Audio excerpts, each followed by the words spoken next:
It started out like any other Saturday morning in our quiet suburban neighborhood. The sun had just begun to crest over the rooftops, casting long golden beams through the mist that still clung to the ground. Birds chirped, dogs barked distantly, and lawnmowers hummed to life as my neighbors began their weekend rituals. I was sipping coffee on my porch, still half in my pajamas, when the shrill voice of Karen, the self-appointed president of the local HOA, cut through the tranquility like a rusty blade. You're still not in compliance. She barked, pointing one perfectly manicured finger at my driveway. And don't think we don't notice you haven't signed the HOA papers. That ends today. I sighed. This wasn't the first time Karen had tried to rope us into her petty regime. When we bought the house 6 months ago, we made sure, legally and with plenty of documentation, that the property was not part of the HOA. The homes built on our side of the block predated the neighborhood association by a few years, and that suited us just fine. No arbitrary rules about lawn colors, no fines for slightly faded blinds, and certainly no weird passive-aggressive newsletters folded into our mailboxes. But Karen had made it her mission to change that. It began subtly: flyers, invitations to neighborhood improvement meetings, cookies left on our doorstep with friendly reminders. Then it escalated. She'd knock on our door 3, sometimes 4 times a week, each time more insistent, each time flanked by her clipboard and her unfortunate husband, who always looked like he'd rather be anywhere else. That morning, she marched straight up to our front step, her lips pursed, her clipboard freshly armed with printouts. "You've had 6 months," she declared. "The rest of the neighborhood agrees, it's time you joined. We voted last week. Unanimously. You can't vote us into your HOA," I said evenly. "We're not under your jurisdiction. We've been over this." Karen's eyes narrowed. "We'll see what the sheriff thinks about that." I blinked. "You're going to call the cops, because I'm not in your HOA." She didn't flinch. "I'm calling them because you're ignoring a legally binding neighborhood ordinance. It's about community standards." 15 minutes later, the police showed up. 2 cruisers, lights flashing, pulled into my driveway like I was running a meth lab in my basement. I walked out calmly, still holding my coffee, while Karen stood proudly beside them, arms crossed like she was about to be awarded a medal. The first officer approached me, already looking like he regretted responding to this call. "Sir," he began, glancing at Karen and then back at me, "we got a report of a civil disturbance regarding homeowners association compliance." I handed him the folder we kept near the front door specifically for this nonsense, legal documents proving we were not, and had never been, under the HOA's purview. He skimmed them, nodded, then looked at Karen with the tired expression of a man who'd had to mediate one too many bake sale disputes. "This property isn't part of your HOA," he told her flatly. Karen's jaw dropped. "But they live here. That's part of the neighborhood. Not part of your organization," the officer replied. "Unless they voluntarily opt in, and it looks like they've made it clear they're not interested." Karen sputtered something about neighborhood values and shared responsibilities, but the officers were already done. One of them turned back to me. "Sorry to bother you. Looks like everything's in order." But just as they were getting into their cars, something odd happened. A third vehicle, unmarked, dark, and very official looking, pulled up to the curb. A man stepped out in tactical gear, and behind him came 2 more. Similarly dressed figures. "Commander," the lead one said with a sharp nod.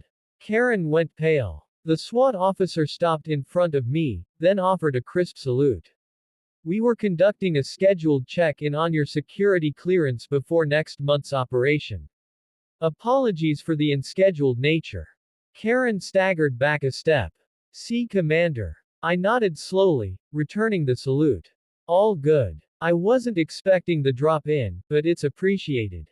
Carry on." The officer nodded again, then walked around the perimeter of my property, casually checking entry points and muttering into his radio.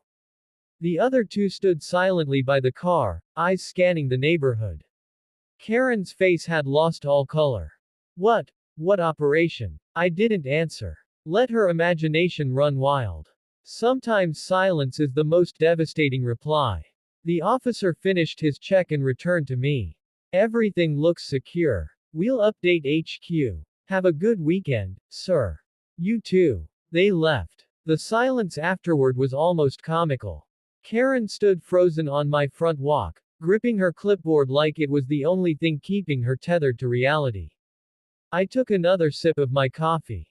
Still want to talk about lawn paint? I asked. She didn't reply. Just turned stiffly and walked away, clipboard swinging like a metronome, legs moving on autopilot. That was the last time she ever knocked on my door.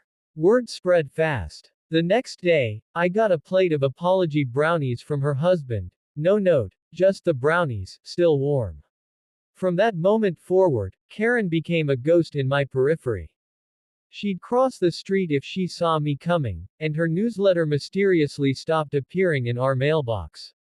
The HOA meetings, I heard through the grapevine, got a little quieter. Less aggressive. Less Karen. Funny how fast people learn boundaries when they think you're military intelligence. She hadn't expected me to answer the door in uniform. That much was clear from the way Karen's face went rigid, her mouth still half open from the sentence she was barking at the cop. Her hand, raised mid-gesture as if directing traffic, faltered when she saw me step out. Not in a robe or pajamas like most neighbors would on a Saturday morning, but in full tactical gear, vest, boots, the embroidered nameplate that read, Commander J. Reyes. The two officers on my porch were young, probably rookies pulled from patrol duty.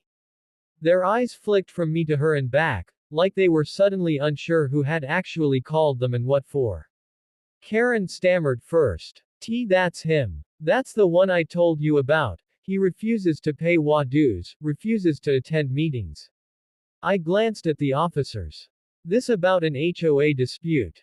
The shorter one cleared his throat, suddenly very aware of the insignia on my chest.